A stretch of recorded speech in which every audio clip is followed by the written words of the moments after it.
And welcome back to our Election Day special live from Lewiston, Auburn, everybody. Okay, the question is, does Maine need another casino? Well, a businessman thinks York County is the perfect location for a gaming establishment. And voters get to have their say today. This is question one. Do you want to allow a certain company to operate table games and/or slot machines in York County, subject to state and local approval, with part of the profits going to the specific programs described in the initiative?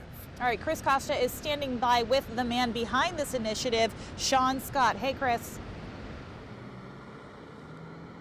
Hey, Lee and Amanda. Yep, that's right. I'm here with Shawn. He's the backer and the businessman behind Yes on One, Progress for Maine. Shawn, thank you so much for joining us.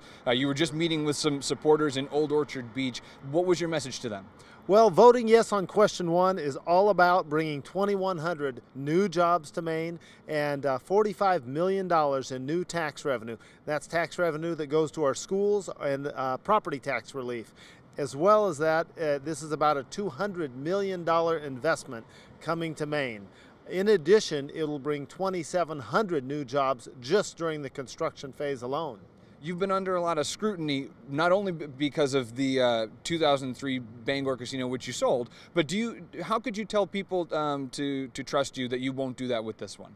Well, like I've said before, my family and I have been investing and spending time in Maine for nearly 20 years.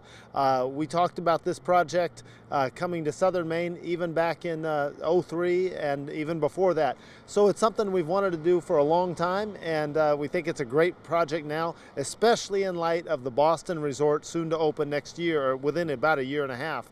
And that's going to take a lot of money, a lot of jobs out of the state that we can keep right here in Maine. That study that you're talking about with the jobs, the benefits are very well enumerated, spelled out in the question language of where the monies would go. Is there one of those in particular that you see the most beneficial?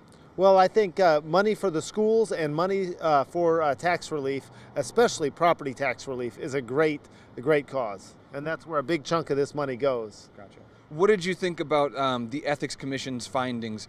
Do you think that will impact people's choice to vote yes on this? Well, it's important to take note that they voted 5-0 that Capital 7, the company that will build and develop this project and apply for the license, was at no fault. So that was done just the other day at the commission. Gotcha. Shawn, we actually spoke with Roy Leonardson, who's with the No on One campaign, about the same question, about the Ethics Committee's finding. Here's what he had to say. I think the important thing for me is that the process worked. Legislators held them accountable. The Ethics Commission held them accountable. You know, the governor came out against it. Most of the legislature came out against it. Everybody, 18 people running for governor, came out against it. Every single newspaper in the state editorial board, every single paper came out against it. So I think you saw sort of democracy work, and I know a lot of people felt threatened that the referendum process was being undermined.